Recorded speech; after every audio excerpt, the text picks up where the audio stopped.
Dealership said Sue, so I did, by user funcd0nalsec0 path. This all started December of last year and just finished last week. So bought a car from one of those buy here and pay here places. I love the car, it's a Mazda 5 from 2014, basically the smallest minivan I've ever seen. Well, on Christmas we drove to some family for dinner and celebration. When we went to leave, the car would not start. We checked everything and found out the horn wasn't even connected, any fuse that wasn't absolutely needed was simply missing, and the tires were our original tires. Beyond that, we hooked up to the computer and it read several errors, but the one getting in the way was the immobilizer. I had never known the van had one. I called AAA and set up towing, but because we were in the middle of nowhere, AAA couldn't get a tow truck to us under our membership, free, so we had to call a tow truck and then submit the bill to AAA after the fact.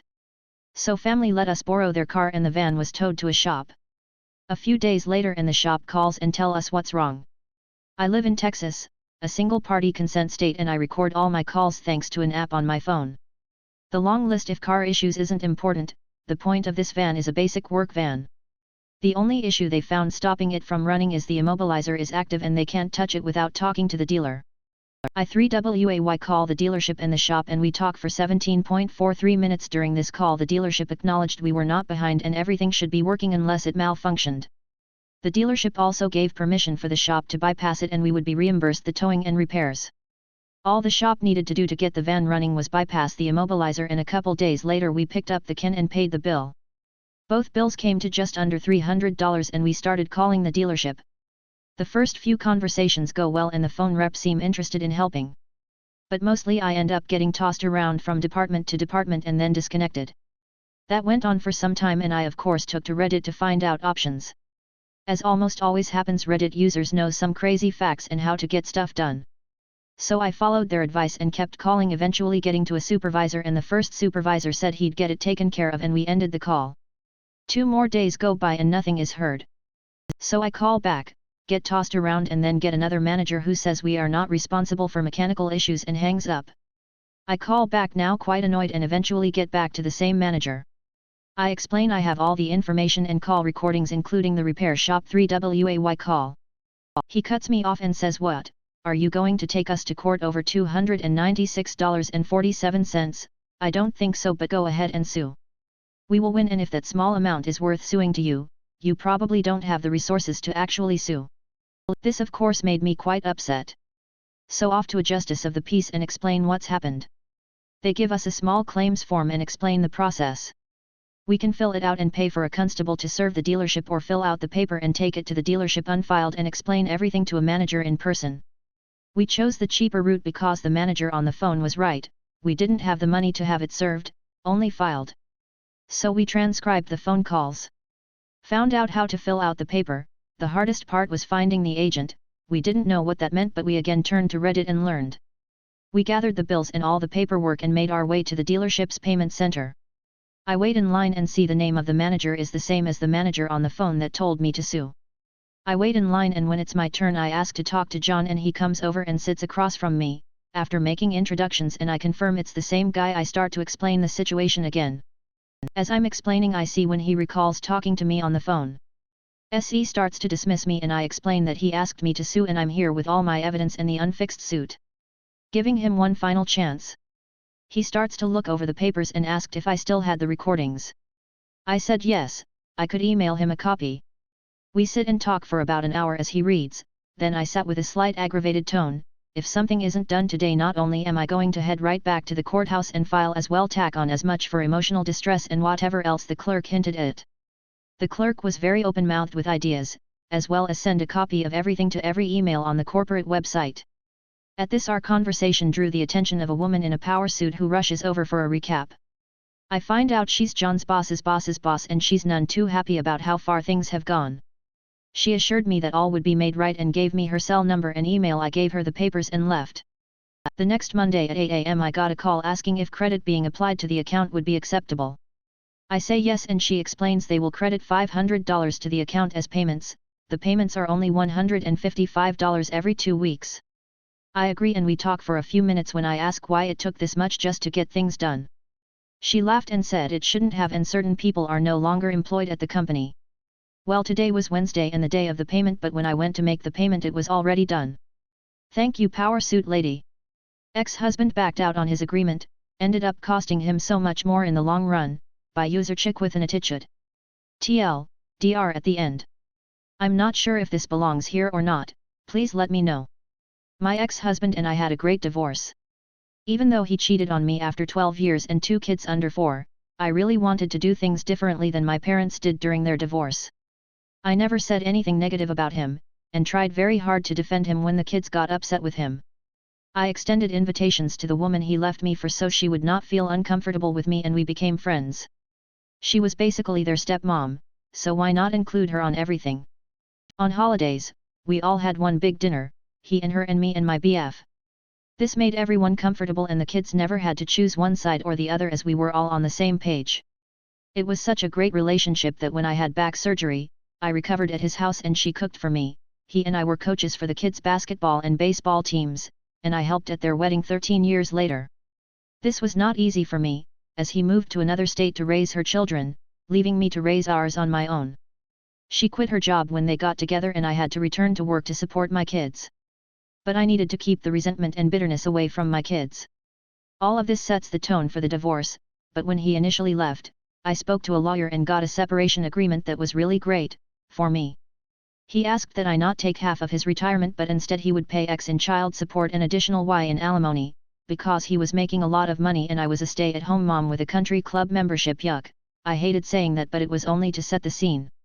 Normally alimony ends after 5 years, but because I didn't get half of the 401k, the only condition on ending it was it would end on my remarriage or my death.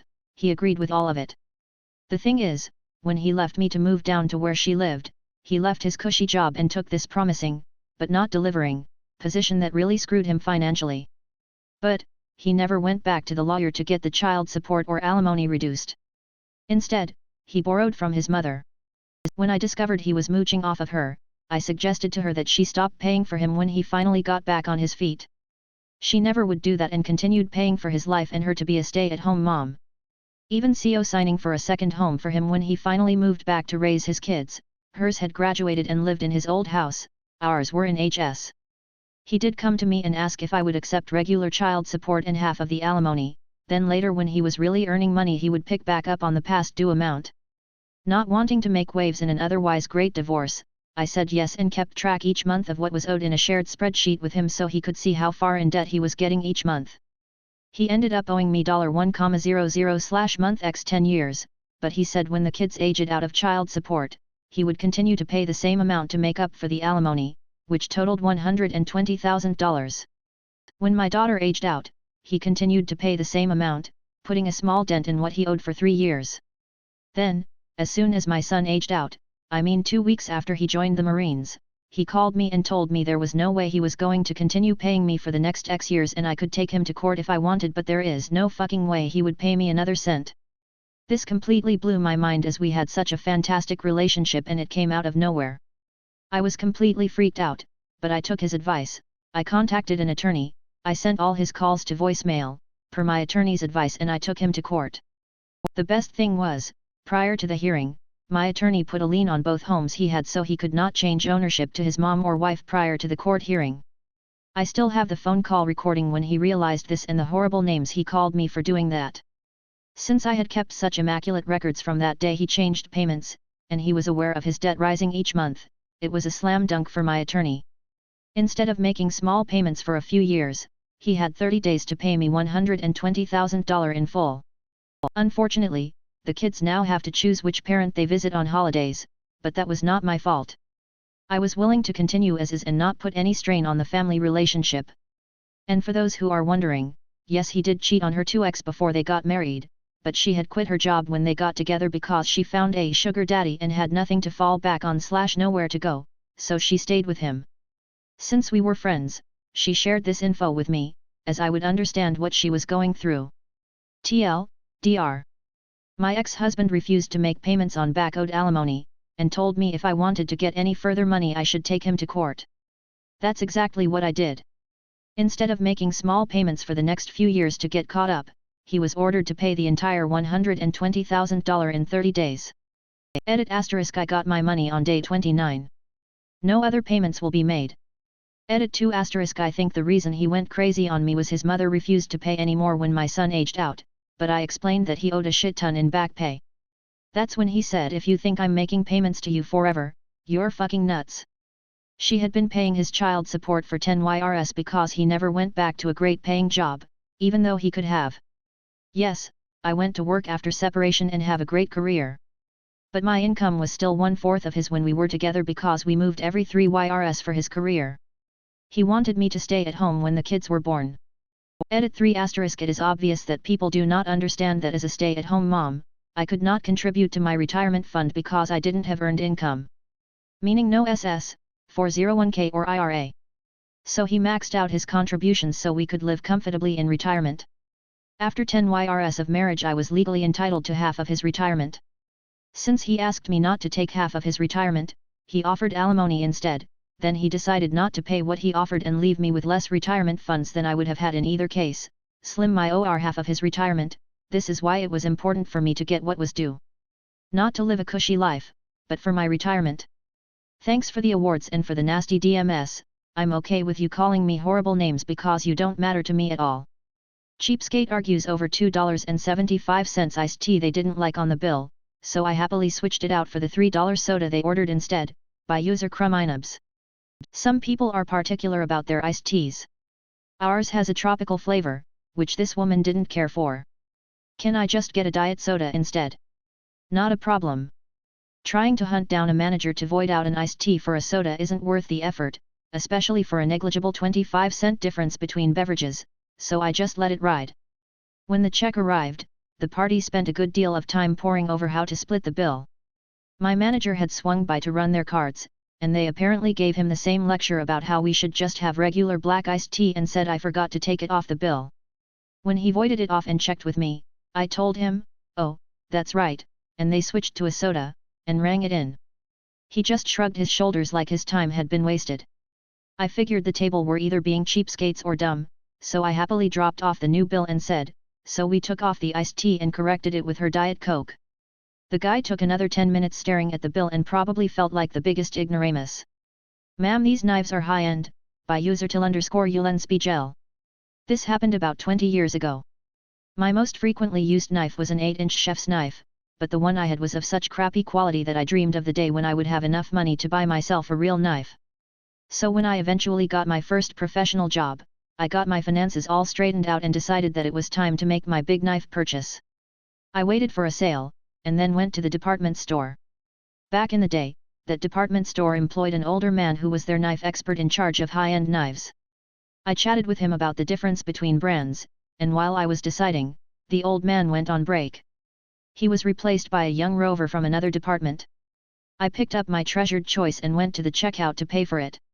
Now, the knife I chose was almost $200 at regular price but on sale for about $140. But the young guy behind the counter rang it up at $40.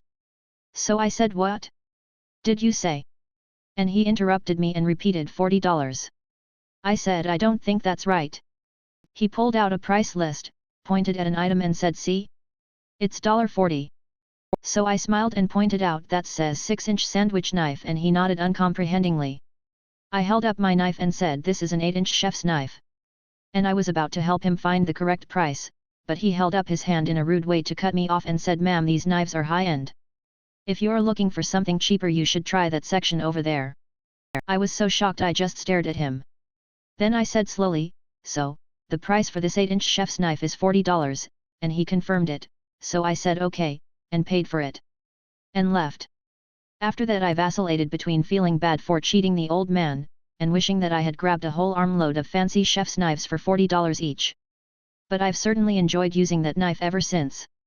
Edit, it's a Wusthof. How many in your party, by user Bounce iPhone. I recently went to a theme park that allows guests to buy access to shorter lines. So many people do this that the regular lines move incredibly slowly because they keep letting in people from the paid line. After an hour in a line that moved only a few steps every 5 minutes or so, it was hard to be patient watching the employees let literally 10 times as many people go in from the short line. When asked, the employee said they don't count people, only parties, and that they're trained to let in one party from the regular line for every 4 parties from the fast line. This is what we were told, but it was obvious from an hour of watching that this is not what was taking place. Counting 60 people being let in from the paid line at once, it was easy to see they were letting in more than 4 parties at a time. Well, why can't I just say my party is 100 people then? So we started making friends with the people in line behind us and grew our party to about 20 people. When the guy asked how many in our party, he was a little confused and I'm not sure he believed us, but he let us all in together. It was only a minor victory, but we saved a few people an extra 15 minutes in line and it felt good sticking it to the mouse.